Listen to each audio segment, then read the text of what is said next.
네, 윤일병 사망 사건의 주범인 이모 병장에게 징역 45년이 선고됐습니다. 군 검찰이 적용했던 살인죄는 인정되지 않았습니다. 추태기자 연결해서 이 소식 알아보도록 하겠습니다. 임성호 기자. 네, 사회부입니다. 네, 먼저 재판 결과부터 전해주시죠.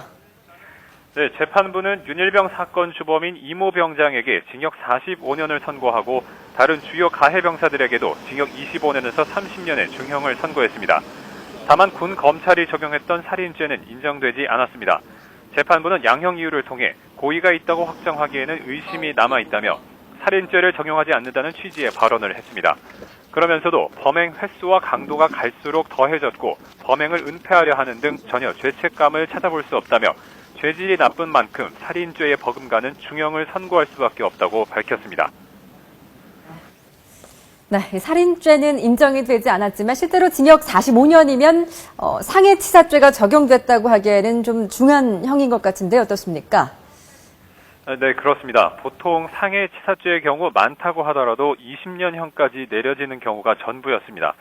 물론 이 병장 등이 받고 있는 혐의가 상해치사죄 말고도 폭행 등 여러 가지가 있는데 법리적으로는 최고 50년까지 가능하기는 합니다. 하지만 일반적인 경우에 비춰보면 이 병장 등에게 적용된 혐의와 내려진 형이 맞다고 보기는 힘든 것이 사실입니다. 살인죄를 인정하지는 못했지만 재판부가 국민 여론을 의식해 형량을 높인 것으로 풀이되고 있습니다. 가해 병사의 변호인은 유족도 분하고 피고인도 이해할 수 없는 판결이라며 비판했습니다. 네, 아무리 중한 판결이라고 해도 유족 입장에서는 이번 판결이 잘 납득이 안 될 텐데요. 윤일병 어머니 입장 먼저 들어보시죠.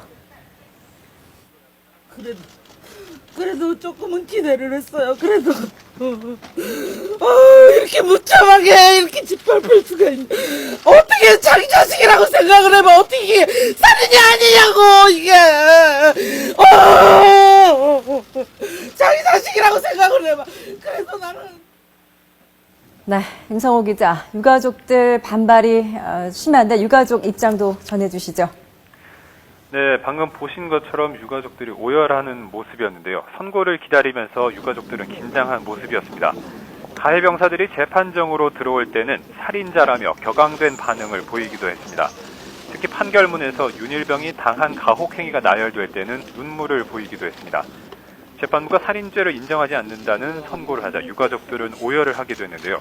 흙을 뿌리고 소리를 지르며 강하게 항의하기도 했습니다. 왜 살인죄가 아니냐, 이 나라를 떠나겠다며 실망감을 감추지 못하는 모습이었습니다.